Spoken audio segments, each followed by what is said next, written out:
Hello and welcome to Chapter 5's video with homework questions 65 to 70. Question 65. Determine whether 447 is a term of each sequence below, and if so, which term is it?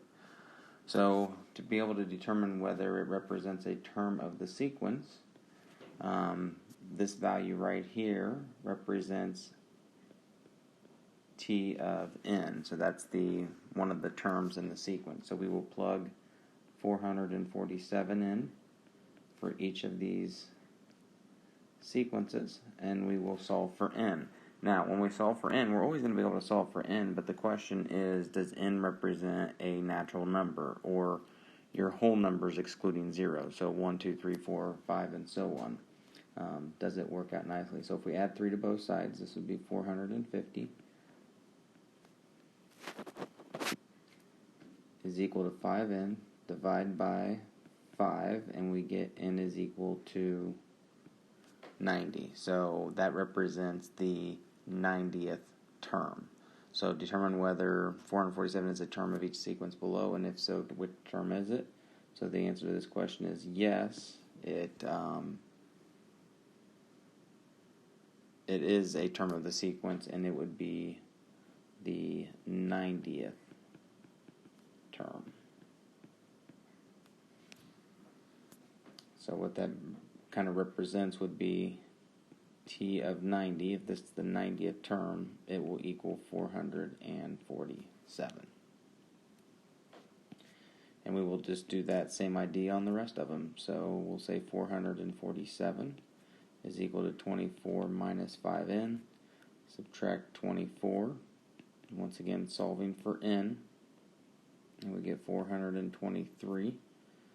Is equal to negative 5n. And you can see on this one, when I divide by negative 5, it's not going to work out nicely.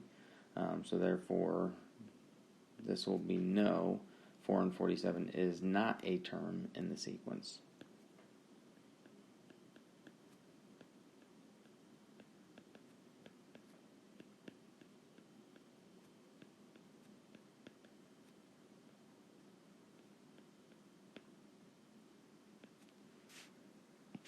Okay, on to C.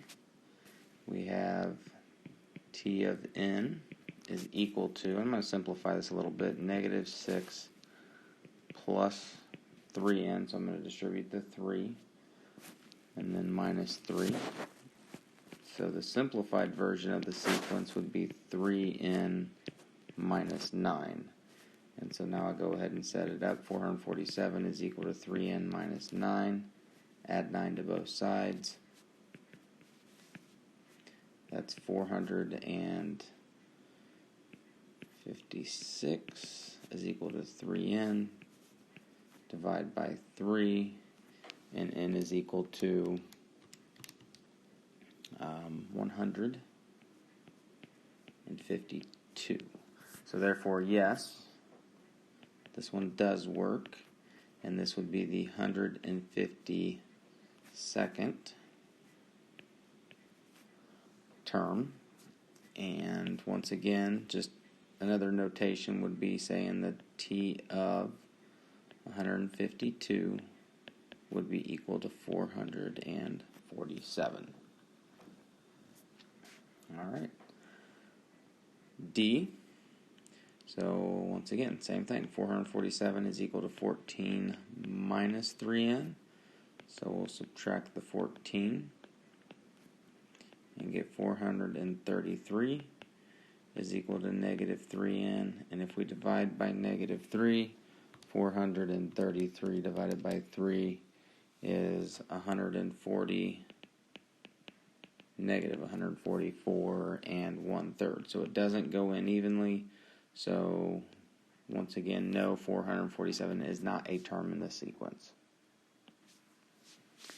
And the last one, E. Once again, one we can simplify here. T sub n is equal to negative 8 minus 7n, negative 7 times n, and then negative 7 times negative 1 is a positive 7. And so the simplified version of the sequence would be negative 7n minus 1. So we'll do 447 one last time is equal to negative 7n minus 1. Add 1 to both sides. 448 is equal to negative 7n. If we divide by negative 7, 448 divided by negative 7 is negative 64. So this one we don't get a decimal, but we get a negative number, and this represents the term number.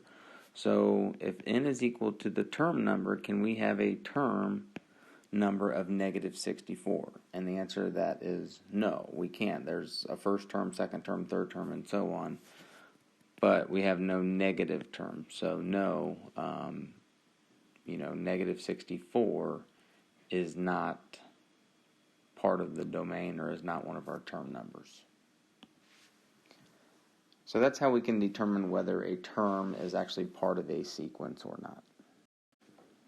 66. Choose one of the sequences in problems 565 for which you determine that 447 is not a term. Write a clear explanation describing how you can be sure that 447 is not a term of the sequence.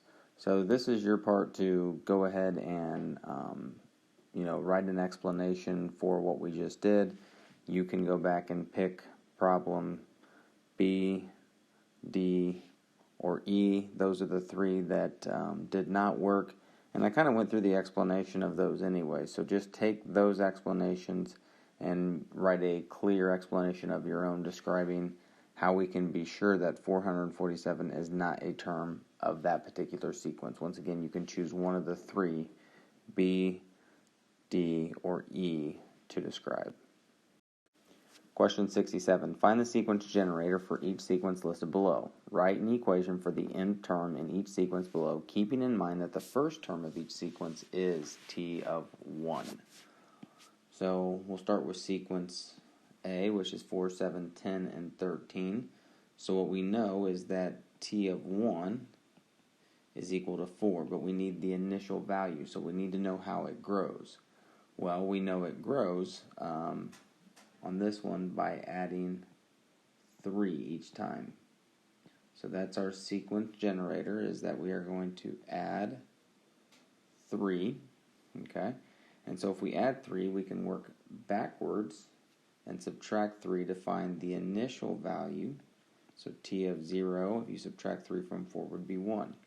So we have the initial value and we have the sequence generator, so therefore we can write the sequence t of n is equal to 3 times n plus 1.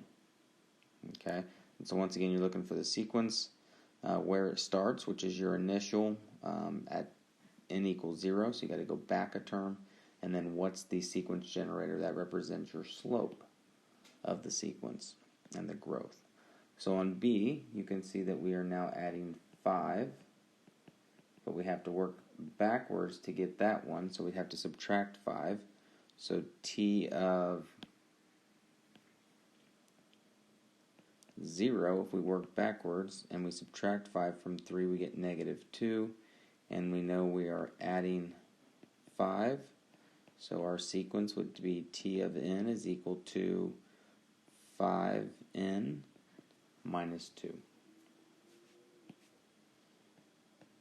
On C, we are adding a negative 5 to each of those. So to work backwards, we would have to actually add 5. So the initial term, or the starting value of t of 0 would be 29. And then we would be adding a negative 5. So the sequence would be t of n is equal to negative 5n plus 29. And then the last one, D. So on this one, we're adding 2.5 each time. And to work backwards, we'd have to subtract 2.5. So t of 0 would be equal to 4.5. And we are adding 2.5 each time. So once again, the sequence, you have T of n is equal to your sequence generator, which is 2.5n, plus your starting or initial value at n equals 0, which is 4.5. So 2.5n plus 4.5. So once again, what you're trying to find is, in terms of, if we think of this in terms of linear, is you're looking for the slope or the rate of change, and then that starting value. And make sure that on each of these you are writing them as a sequence, so that's why I use the T of n on each of these. Question 68. Great Amusements Park has been raising its ticket prices every year as shown in the table below. Describe how the ticket prices are growing, and then what will the price of admission be in 6 years. So let's look at the growth that is occurring. So it looks like we're adding $5 here. We're adding $5.50, and then we're adding $6.05, it looks like. So it's not an arithmetic sequence. It's not linear as well. So something else is going on here. So how do we figure out what is happening? How are the ticket prices growing? So since it's not linear, I'm going to get rid of that. That's not helpful.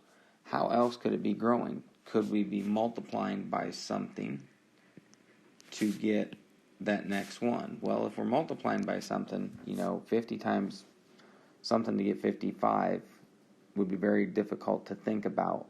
So how can we maybe ask ourselves is, what if we work backwards? So instead of asking ourselves, 50 times what gives us 55, if we work backwards, then we can divide by 50. So 55 divided by 50 is 1.1. Okay? So are we multiplying by 1.1 each time? Well, same thing. 55 times what is going to give us 60.50. If we divide this by 55, 60.5 divided by 55 is once again 1.1. So it looks like that this is not linear, but this is more exponential, where you're multiplying by something. This is a geometric type of sequence. So let me see if I can just move this out of the way so we can keep that there. But then what is happening is, it looks like to get from 50 to 55, we are multiplying by 1.1. And to get 55 to 60.50, we're multiplying by 1.1. And let's check the last one. If you take 60.5 and you multiply by 1.1, do you get 66.55? And you do. So it looks like, sorry, this one above is supposed to be multiplied 1.1. So it looks like we're multiplying to get the next year's price by a multiplier of 1.1. So describe how the ticket prices are growing. They're growing by multiplying 1.1, or they're growing by basically 10%, because 1.1 is 110. So every year they're growing by 10%. So you can write that kind of either way there. So once again, describe that. You can describe it a couple different ways, but I said the ticket prices are growing by a multiplier of 1.1, or we could say 10% each year. What will the price of admission be in year 6?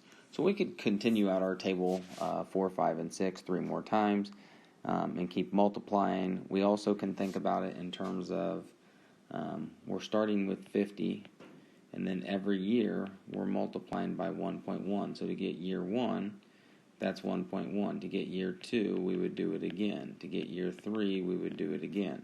So if we want to simplify that process, if we're looking at year 6, we could take this and raise it to the 6th power to figure out what that price is. Or you could just keep multiplying. It doesn't matter either way. But what we would get is $88, and it's going to be 57805. So if we round that, it's going to be $88.58. So $88.58 would be the approximate price of admission in year 6. So make sure you answer that question and not just writing $88.58. Question 69, solve the system below for M and B. So we're solving a system using elimination, substitution, or the equal value method.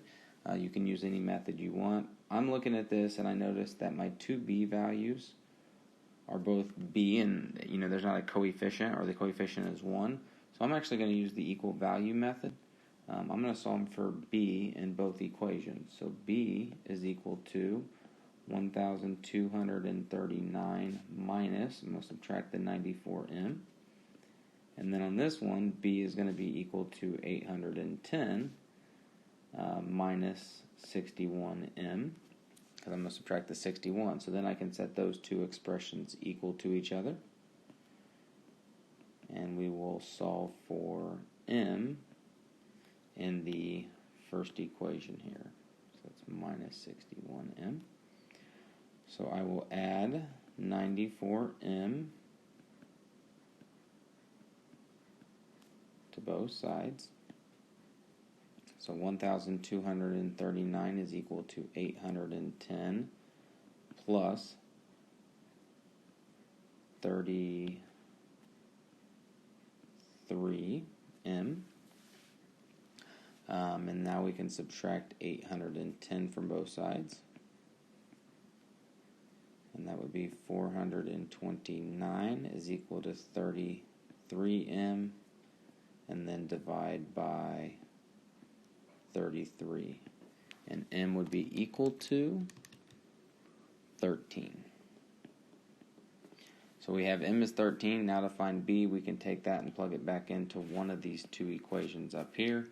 I'll go with the second one. B is equal to 810 minus 61 times 13.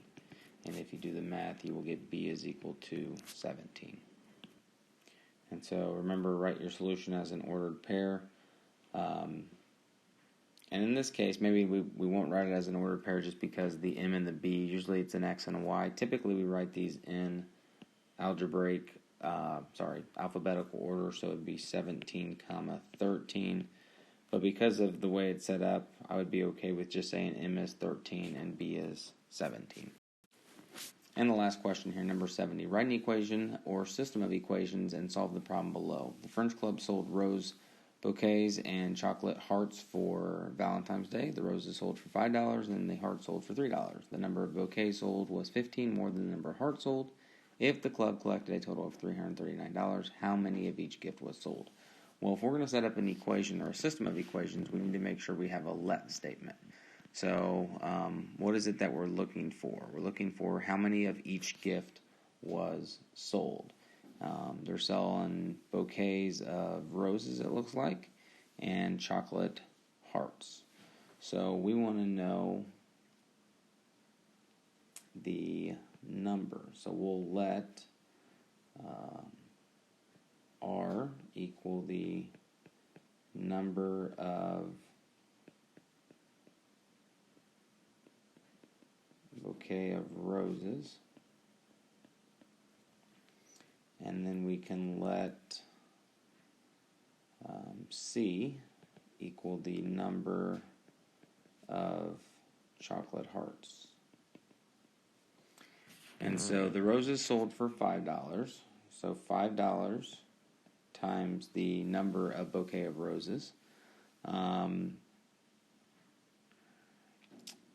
the heart sold for $3, so plus 3 times the chocolate hearts, and they collected a total of $339.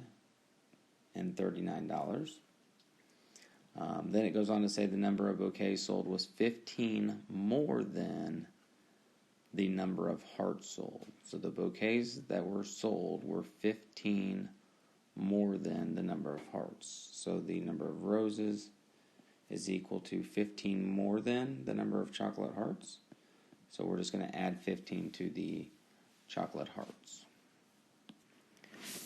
And now we need to solve it. So this one looks like it's set up for substitution, where I can take the expression c plus 15 and plug it in for r into the first equation. So 5 times c plus 15 plus 3C is equal to 339. We will distribute.